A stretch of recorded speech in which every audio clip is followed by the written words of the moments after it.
రాష్ట్రం విడిపోతే కనుక కష్టం నష్టమైపోతుంది అంటూ అప్పట్లో ఎక్స్ప్లెయిన్ చేసేవాళ్ళు. కానీ విడిపోయిన తర్వాతన రెండు రాష్ట్రాల బడ్జెట్ చూస్తే ఇది విడివిడిగా కలిపి కాకుండా రెండింటికి కలిపి చూస్తే దాదాపు 6 లక్షల కోట్లకు వచ్చేసినట్టు. అంటే విడిపోయిన తర్వాత బాగుపడ్డారు అనాలేమో. అయితే సరే, మిగతా అంశాలు పక్కన పెడితే బడ్జెట్ మాత్రం భారీ బడ్జెట్టే ఆమోదించబడే ఆమోదం ఆటోమేటిక్గా వస్తుంది అనుకోండి. ఓవరాల్గా పాఠశాల విద్యకు 31,806 కోట్ల రూపాయలు కేటాయించారు.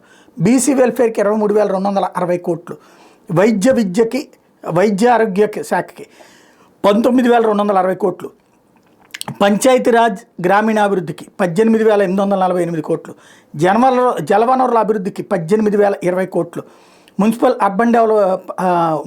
అర్బన్ డెవలప్మెంట్కి సంబంధించి 13,862 కోట్లు, విద్యుత్ శాఖకి 13,600 కోట్లు, వ్యవసాయానికి 11,636 కోట్లు, సాంఘిక సంక్షేమ శాఖకి 10,909 కోట్లు, ఆర్థికంగా వెనుకబడిన తరగతులకు 10,619 కోట్లు, రవాణా శాఖకి 8,785 కోట్ల రూపాయలు. టోటల్గా బడ్జెట్లో సంక్షేమ రంగానికి ప్రాధాన్యత ఇచ్చుకొచ్చామని చెప్పింది ప్రభుత్వం.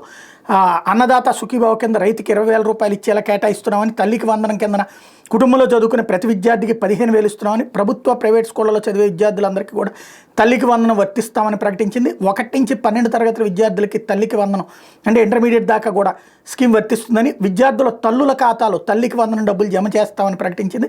స్కూలు తెరిచే నాటికి తల్లికి వందనం పథకం అమలు చేసేలా ప్రణాళికలు రచిస్తున్నట్టు ప్రకటించింది. ఎటువంటి జాప్యం లేకుండా కార్పొరేట్ వైద్యం అందేలా హెల్త్ ఇన్సూరెన్స్ పథకం అమలుని బడ్జెట్లో ప్రస్తావించారు. ఏడాదిలోనే 25 లక్షలతో ప్రతి కుటుంబానికి ఆరోగ్య బీమా పథకం అమలు చేస్తామని ప్రకటించారు. ఎన్టీఆర్ వైద్య సేవను కొనసాగిస్తూనే ఆరోగ్య బీమా పథకం అమలు చేయబోతున్నట్టుగా బడ్జెట్లో ప్రకటించారు. ఎస్సీ ఎస్టీ కుటుంబాలకి నెలకి 200 యూనిట్ల వరకు ఉచిత విద్యుత్తు, చేనేతలకి ఉచిత విద్యుత్ అమలు, అట్లాగే చేనేత మగ్గాల మీద ఆధారపడే వాళ్ళకి 200 యూనిట్ల మేర ఉచిత విద్యుత్తు అన్నటువంటిది ప్రకటించారు. మరమగ్గాల మీద ఆధారపడే వాళ్ళకి 500 యూనిట్ల వరకు ఉచిత విద్యుత్తు, అట్లాగే నాయి బ్రాహ్మణులకి సెలూన్లకి 200 యూనిట్ల వరకు విద్యుత్ ఉచితమని, వృద్ధుల సంరక్షణ కోసం 12 వృద్ధాశ్రమాలు ఏర్పాటు చేయాలని నిర్ణయించారు. ప్రధానమంత్రి ఆవాస్ యోజన కింద 7 లక్షలకు పైగా ఇళ్ల నిర్మాణానికి ప్రతిపాదించారు. టిడ్కో ద్వారా 2 లక్షల ఇళ్ల నిర్మాణానికి బడ్జెట్లో గ్రీన్ సిగ్నల్ ఇచ్చారు. ఇళ్ల నిర్మాణ నిమిత్తం ఎస్సీలకు అదనంగా 50,000, ఎస్టీలకు అదనంగా 75,000 ఇవ్వనున్నట్టు బడ్జెట్లో ప్రకటించారు. చేపల వేట నిషేధ కాలంలో మత్స్యకారులకు అందించే సాయాన్ని 10,000 నుంచి 20,000కు పెంచింది ప్రభుత్వం. ఈ మేరకు బడ్జెట్లో పొందుపరిచారు. దీపం 2.0 కింద నిధుల కేటాయింపుని ప్రకటించారు. ఆదరణ పథకం పునఃప్రారంభించింది కూటమి ప్రభుత్వం. అదే సందర్భంలో టోటల్గా అంతా పూర్తయిన తర్వాత లెక్క చూసుకుంటే బడ్జెట్కి సంబంధించినటువంటి దాంట్లో చెప్పేటటువంటి పాయింట్లో ఒకటి, క్యాపిటల్ ఎక్స్పెండిచర్ ప్రాజెక్టులు చేపట్టడానికి ప్రత్యేక ప్రణాళికలు రూపొందించామని, ప్రైవేట్ భాగస్వామ్యత అభివృద్ధి పనులకు నిర్ణయించామని, ప్రోత్సాహక ప్రాజెక్టులు 20% మేర వైబిలిటీ గ్యాప్ ఫండింగ్ ఇచ్చేలా స్కీమ్ డిజైన్ చేసింది ప్రభుత్వము. ప్రాజెక్ట్ గ్యాప్ ఫండింగ్ స్కీమ్ కోసం 2,000 కోట్లతో కార్పస్ ఫండ్ ఏర్పాటు చేస్తున్నట్టు ప్రకటించింది.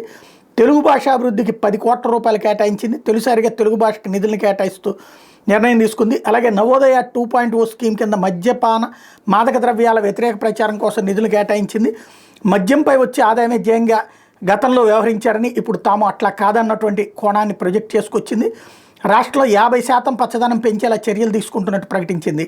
అమరావతి నిర్మాణానికి 6,000 కోట్లు, రోడ్ల నిర్మాణ మరమ్మతులకు 4,220 కోట్లు, పోర్ట్లు ఎయిర్పోర్ట్లకు 605 కోట్లు, ఆర్టీజీఎస్ కింద 101 కోట్లు, ఐటీ ఎలక్ట్రానిక్స్ రాయితీలు 300 కోట్లు, ఎన్టీఆర్ భరోసా పెన్షన్ 27,518 కోట్లు, ఆదరణ పథకానికి 1,000 కోట్లు, మనబడి పథకానికి 3,486 కోట్లు, తల్లికి వందనం పథకానికి 9,407 కోట్లు, దీపం 2.0 పథకానికి 2,601 కోట్ల రూపాయలు, బాల సంజీవని పథకానికి 1,163 కోట్లు, చేనేత నాయి బ్రాహ్మణులు ఉచిత విద్యుత్కి 450 కోట్లు, ఎస్సీ ఎస్టీ బీసీ స్కాలర్షిప్ 3,377 కోట్లు, స్వచ్ఛాంధ్రకి 820 కోట్లు, ఎస్సీ ఎస్టీల ఉచిత విద్యుత్కి 400 కోట్లు, అన్నదాత సుఖీభావ పథకానికి 6,300 కోట్లు, ధరల స్థిరీకరణ నిధికి 300 కోట్లు, సాగునీటి ప్రాజెక్టులకి 11,314 కోట్లు, పోలవరం నిర్మాణానికి 6,705 కోట్లు, జలజీవన్ మిషన్కి 2,800 కోట్లు, రాష్ట్రీయ కృషి వికాస్ యోజనకి 500 కోట్లు, వ్యవసాయ బడ్జెట్ 48,000 కోట్లు, పాఠశాల విద్యాశాఖ 31,806 కోట్లు, బీసీ సంక్షేమం 23,260 కోట్లు, ఇట్లాగా టోటల్గా కేటాయింపులు చేసింది.